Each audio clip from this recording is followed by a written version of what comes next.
Hey guys, welcome back to my YouTube channel, Hyperactive Vibes. I'm so glad that you all decided to tune in today, and as you can tell by the title down below, I am finally going to be delivering you the first book review. Okay, now this first book review is going to be on the book Becoming by Michele Obama. If you follow me on Instagram at Hyperactive Vibes, then you would know that I have been reading this book, really diving deep into it, and I've been stalling. I have been stalling on finishing the book, but finally, I have completed the book and I'm ready to kind of share with you guys, my synopsis on how I'm feeling and what I'm thinking and just my takeaways from it, and just give you guys a run through of like what this book has done for my life, okay? So my first takeaway from Michele Obama's book is that we are living a life that's bigger than ourselves. It's bigger than what we can see right in front of us.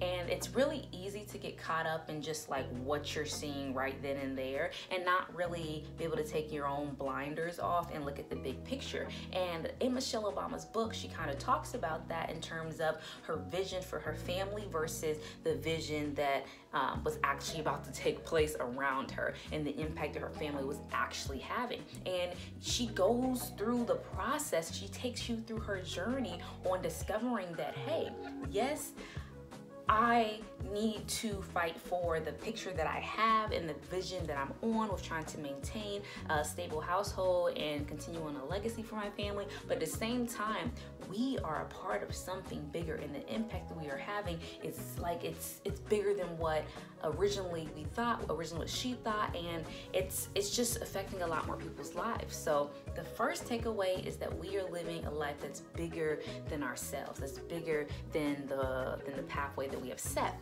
And when you kind of think about in your own household or even in your own life, you are kind of doing your own thing. You're trying to go down your own path, but at the same time, looking around you, you're seeing the impact that you're having on other people. You're seeing the way that you're touching other people and the way that you're affecting other people, and they're also having an effect on you. So when we kind of operate in our societies, we are having an impact on other people. So just by you being you and you living and you going through life, you are now impacting, and your life is bigger than just that single pathway and your blinders that you're kind of on. So the way that I kind of internalized that was that, yes, I'm on this goal to do this and accomplish this and do this and succeed, but at the same time, there is such a big like picture that's going on that I can't even see right now, that hasn't even been fully shown to me, that I'm still focusing here, and there's so much more out there, if that makes sense,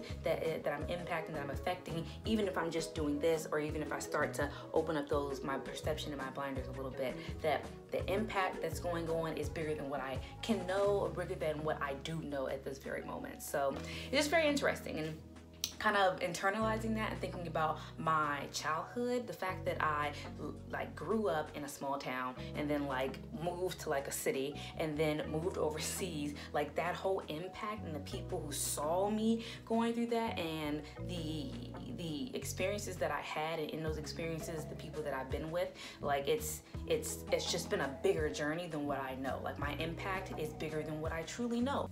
And that just really caused me to, internalize and look at myself and look at, oh, so what have I? How am I moving through this world, and how is it impacting other people? Big picture of that. So that's my first takeaway, is that we are living a life that is bigger than ourselves. So my next takeaway was to enjoy the journey. Enjoy the journey. So in Michele Obama's book, she talks about how basically she was like in a rush, like dun dun dun, climb the corporate ladder, get here, go ahead, Ivy League school, succeed, lawyer, corporate firm, VP, and that was kind of like her trajectory, and she was fighting this path, and along the way she wasn't really like enjoying the nitty-gritty details, or like being carefree and living, abundantly, so to speak. And so as she transitions through life, you see how her mindset changes on the actual journey that she's on, how she takes pride and she finds enjoyment and satisfaction in just the little details, on being able to just stand out on the balcony or spend some time in her dressing room, hang out with her kids for a little bit, enjoy a family dinner. Like, she finds enjoyment in the little details. She is able to find satisfaction and contentment and enjoyment in the actual process and the journey itself. And Michelle Obama isn't really shy about this. If you know, or if you follow, or if you like kind of research her even just a little bit, then you would know that she was really against Barack Obama kind of going into the White House. And if you're against your husband, your partner doing something, and they end up actually doing it, oh, you're gonna need to change your mindset or like get into the groove of things. And that's really what happened. Like, her mindset shifted when that first point she saw that she was a part of a bigger picture and her life was having a bigger impact than what she even thought. And she was able to enjoy those little details and just enjoy those small moments. So for me, the takeaway is just to enjoy the small moments. So yeah, my next takeaway is that education is a weapon. Boom, boom, boom. Education is a weapon, guys. Education is a weapon. It can be used for good, bad. It can be used to uplift or bring people down. And Michelle Obama is all about like uplifting people and doing so through education and scholarship and just knowledge and exchange of just information. And she's very, very, very serious about impacting and uplifting the youth. And kind of seeing her passion and seeing her drive for it really makes you like, okay, what could I be doing? Like I'm not the first lady, I don't have her title or anything, but like, what could I be doing? What are the small details that I could be doing to bring up the people who are younger than me, the new generation? And a big takeaway is just that when you look at the younger generation, they are the up and coming. They are your future. They are the future of the world, the new generation that's coming up. So when we look out and we see like the older generations versus the new generation, there really should not be like a battle or comparison there. It should be more of a teaching and uplifting of an exchange of knowledge so that we can all kind of like grow and prosper, and that older generations know that younger generations, they got it, we can hold it down, and also that they're going to be able to uplift and upheld some of those rituals and values and norms and traditions and et cetera, and also improve upon what we already have and be more sustainable. That's really what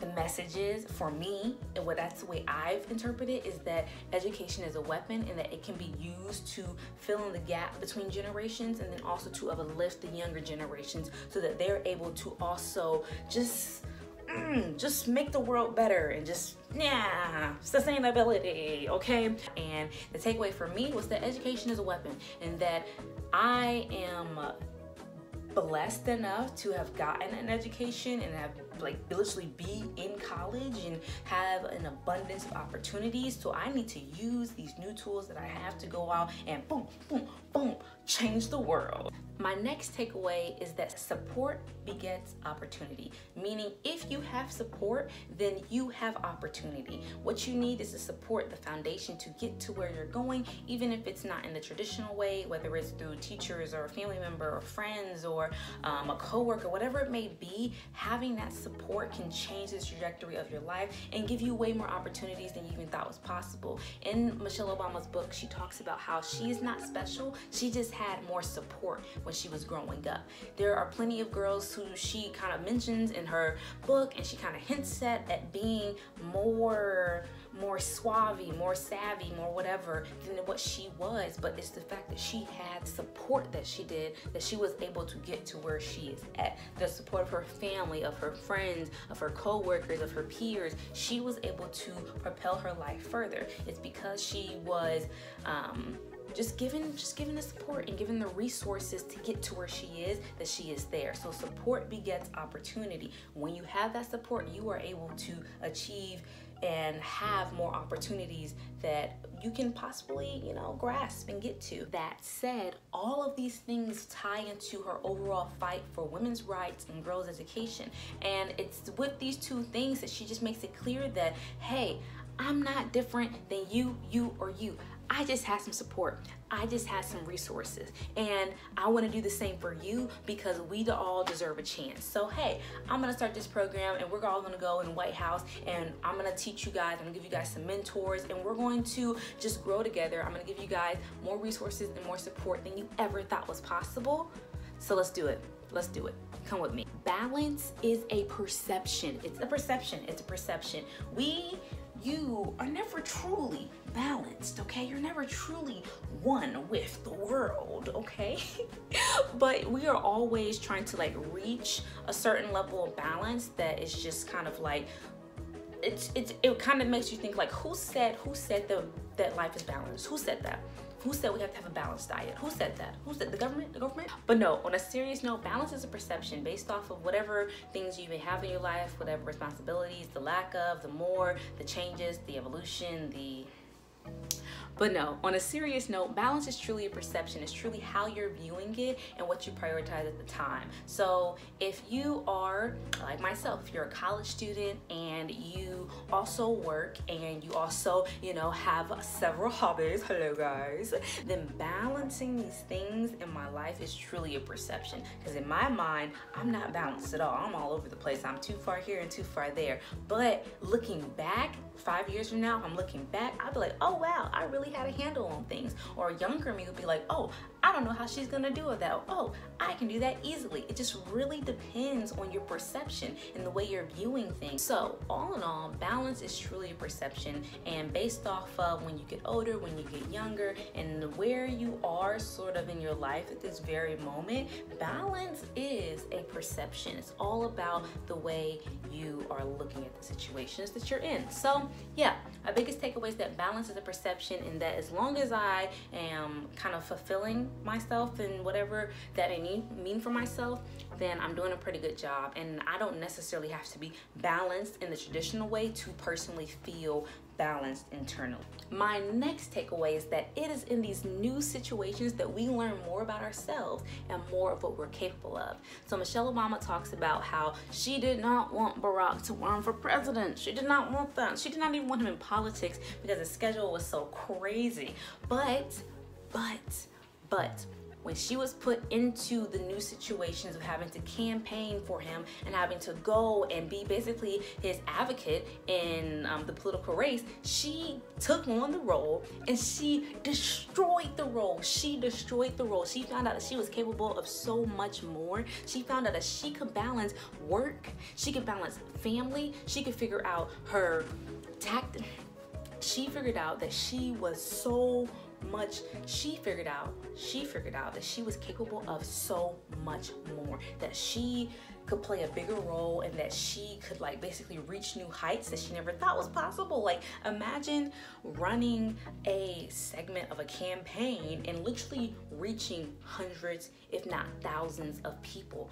Like, and you never thought that was possible for yourself. You never really wanted to do it, and then you are put in that position, and then you thrive in it. You figure out that you actually got this. It takes a team, which is the next point, but she actually has it. She's handling it, and she's taking it on with like, you know, taking it on all in stride, and then excelling at it. She's excelling at it, and she figured out that she was capable of so much more than what she thought, all because she was put into a new situation. So that was a huge point. It was an amazing point, and it's something that's just like, okay, maybe I just need to move across the world over to Japan and just like thrive and just figure it out and just rise to the occasion. I don't know, but yeah, the real takeaway for me with that point is just that whatever comes my way, whatever opportunity comes my way, I don't necessarily need to be afraid of it. I just need to be a little cautious of it, but also give myself to it. Like, if I'm gonna do this, and let's do it, and let's see what comes from it. So like I said, like I kind of hinted at, it takes a team. It takes a team. Even when you think about the president is not doing everything alone. You know, no president of any company is doing something alone. They literally have a team set in place. They have a secretary, they have a vice president, they have historians, they have treasurers, they have all these different people who are helping them to do their job and to make the whole operation run smoothly. And when you think about the individual person in a workplace, they're not really working alone. They still have team members. They still have other people who they have to like respond respond to and like kind of what's the word, report to. So you're not really working alone. And Michelle Obama realizes like, hey, I'm first lady, but this whole first lady thing is not by myself. I'm not doing this whole role by myself. It takes a team. So Michelle Obama talks about how when she started giving her speeches and helping out in the campaigns for Barack Obama, that she was being perceived as like this harsh, angry black woman who was just angry and just, you know, very, very stoic. But if you actually listen to what she was saying, she was just passionate. She was just passionate. But it took a team, it took someone to tell her and say, hey, when you like look at it from this perspective and let's try to adjust. So yes, come with the same passion, come with the same, you know, fever. Is that the word, fever? fervor, I don't know what the word is, but come with that same drive, but let's just change, you know, our facial expressions a little bit. So feel it, but let's feel it with a smile. Let's feel it with a grin, you know? So it took a team for her to be able to kind of put that together. She talks about how when she goes out on the main stage and when she's like walking down the aisle, all of her looks are brought together by a group of people that help her. She talks about how even in her day-to-day life, it's a team of people that help her do what she has to do every single day. It is a team of people that help her basically maintain her children's life and maintain stability in her life. She had a nanny, she had a cleaner, she had a chef, I believe. So, I mean, it takes a team to keep the operation running smooth, and that's something that we cannot overlook. That's something that we can't, like, we have to normalize. And I just kind of carry that over into my own life by saying I'm gonna need a team if I'm gonna do the things that I wanna do and achieve the heights that I wanna achieve in life. It takes a team, it takes people that you can rely on and that can kind of support you while you're supporting them. And this leads me on into my next point. Okay, my next point is that you need to pour into your circle and they will pour into you. So I have a small analogy. So think of a vase. So think of a vase. This right here, we're gonna pretend this is a vase. This is not Jamaican black castor oil. Mind you, this Jamaican black castor oil is the only true, authentic Jamaican black castor oil that comes from Jamaica. Look it up. Anyway, this is a vase. And in this vase, you can unscrew the top and you can pour into other people to fill up their vase with positivity, with energy, with love and support. But they also need to pour back into you just as much. So they are not emptying you, you are not emptying them. You guys stay fulfilled and stay jiggly caliente, okay? If you get that reference, then you're awesome. So having a support system that you can pour into and they pour into you, that's how you maintain that balance, that stability that I kind of talked about before as being a really important point. That's how you maintain a very strong team who's there to support you and uplift you and make sure that you are presentable and just making it through and thriving every step of the way.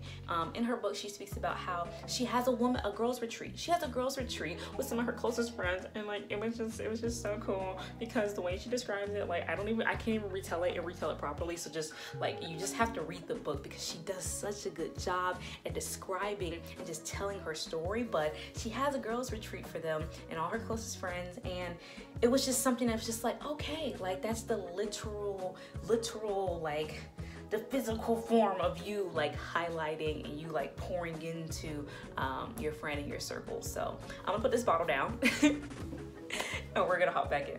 So this next point is a really big one. It's something that she talks about in almost every single interview she does, but it's showing up in her authentic self and bringing what she has to offer to the table and then letting that just carry on and grow. So when you think about her garden, she has a garden. It started off as like a really small little patch of land that no one wanted on the White House ground, but it grew.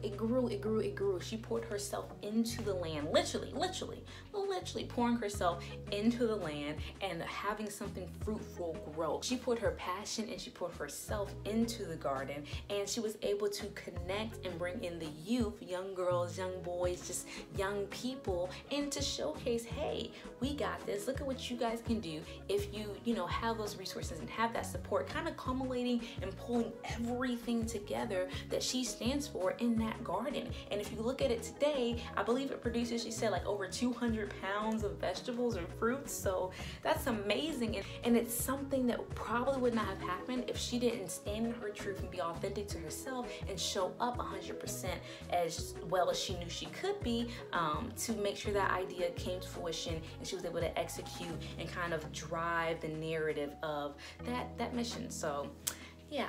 Now my last and final point. Now guys, I've been like waiting to say this because like this is just like when I finally realized this, like I was just like, what? Like I'm so excited. But this last point is that through her book, I took away that I am like Barack Obama. Now listen. It makes sense because okay. Get it together, Jayla. See, right now, him and I, we relate right now in this moment. Okay, so the way she describes Barack Obama is like he is like a ball. He's like a ball of just like so many ideas, so many concepts, such a big game plan, big picture, but it's organized. It's organized chaos. So to her, he's like a tornado. But to him, it makes sense. It's organized chaos. And the way that Barack Obama operates is that once he gets like set on something, he wants to see it through. He's going to like, he's like a go-getter. He's gonna go and get it, and he's gonna do it like he's running a race, you know what I mean? And it was just like, okay. And his lifestyle of organized chaos is literally my lifestyle, if you guys know what I mean. So Barack Obama's like, yeah, let's go do it, let's go that, let's go there, let's run for president. I'm gonna be the first Black president.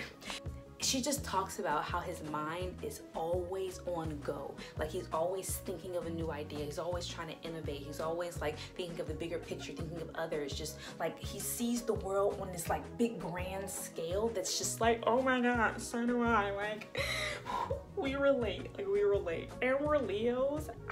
Okay, anyway, but it's just like, he's organized chaos, and he's like, I'm gonna go here, I'm gonna go there, I'm gonna do that, I'm gonna do that. Hey. And the Michele is like stability, okay, stable, okay, routine, consistency. And she like keeps the ship going, you know what I mean? Like if we're running a race, then she's like, every stride is a perfect stride. Every stride is a perfect stride. And Barack's just like, and he's like going, and he's going. And mind you, he can maintain this go. He can maintain the. He may slow down sometimes, but his mind is still. But Michele is just like stable, stability. And in my life, I'm always like, I'm always on go. And even when I slow down, my mind is still. It's really kind of weird. It's low-key kind of weird, but I just say that all to say that like in my life, like the way I internalized that was that I need a Michele because I'm always on go. I'm always like running to that next thing and always trying to achieve more and aim higher and help more people and like build more futures. I'm just on the go. And even when I slow down, I'm never really slowing down. You know what I mean? You know what I mean? But Michele is like so stable. So my new analogy is that I'm looking for a Michele Obama. Like I need a Michele Obama. So like, application down below. But yeah, like I'm always on the go. I'm always trying to like achieve more, and I just see that version of organized chaos and that big picture thinking and that vision of hope, that vision of just a bigger vision. I see that in myself, and I see like I can't even speak properly, but I'm just so excited to read his book because I know like I'm gonna see. It's just I just have such a positive mindset going into his book because I just feel like I'm gonna be able to relate so much to it, and it's gonna connect, and it just makes me think like, okay, like this is this is kind of like what I was waiting for. So yes, those are my takeaways from Michele Obama's book. I really enjoyed reading her book. I really enjoyed it a lot. It was a lot of fun. It took me on a journey, and I'm happy that I actually took the time to do so, because I had bought her book when she first released it, and I had started on it, but then I don't know what happened. Maybe it was me running that race, but I got a little sidetracked and never picked it back up. And then Barack Obama released his book, and I was like, oh snap. Do I read her book, or do I read his book first? Like, do I go in order, or do I just skip to his? Like, what am I gonna do here? So I'm glad that I took the time to like actually sit back and read her book and get like kind of like a background story to what their vibe is and how their experience was, and then who she is as a person. But now I'm really excited to read his book, and I actually have it with me. And I just think that this book is about to be like the shiz diz, the business. And I'm ready to hop in. I'm gonna be documenting my journey on reading this book on Instagram. So feel free to follow me at Hyperactive Vibes on Instagram. And yeah, we're gonna go through this book, and I'm gonna be back for it with you guys. I'll be back with another book review on Barack Obama, A Promised Land. So yeah, I removed the sticker. But I definitely got this book for like 20-30% off. Like, it was like the book, and it was his picture book that he had. So basically I got both of his books. I got his actual autobiography, and then I got his like the historic presidency of Barack Obama, and it basically goes through like a lot of the monumental moments of his kind of presidency. So yeah, I got both his books. This one is the next one I'm gonna read. This one I'm just kind of like, you know, just kind of dilly-daddling, enjoying and flipping through pages of. But you guys can prepare for another book review on A Promised Land by Barack Obama. Thank you all for tuning in today. I really hope that you enjoyed this video as much as I enjoyed making it. I really enjoyed talking about Michele Obama and what the impact of her journey has been like for me. I've enjoyed just kind of diving deep and looking into her life and looking into the life of the Obamas, and kind of getting a feel of what it's like to be a working woman on the go, a working woman with a mission who is constantly having to change and adapt and wanting to show up as her authentic, fulfilled self, who has a mission that's bigger than just her. It was inspiring to read her book. It was inspirational to read her book. I'm so glad that I took the time and did that, and I'm very excited to continue on with Barack Obama's book, A Promised Land. If you have not already, then please like this video down below, subscribe, hit that alarm bell so you're notified every time I post, and share the video. Leave a comment and share with me what you think about Michele Obama's book if you read it, and don't forget to spread those positive vibes. Woo.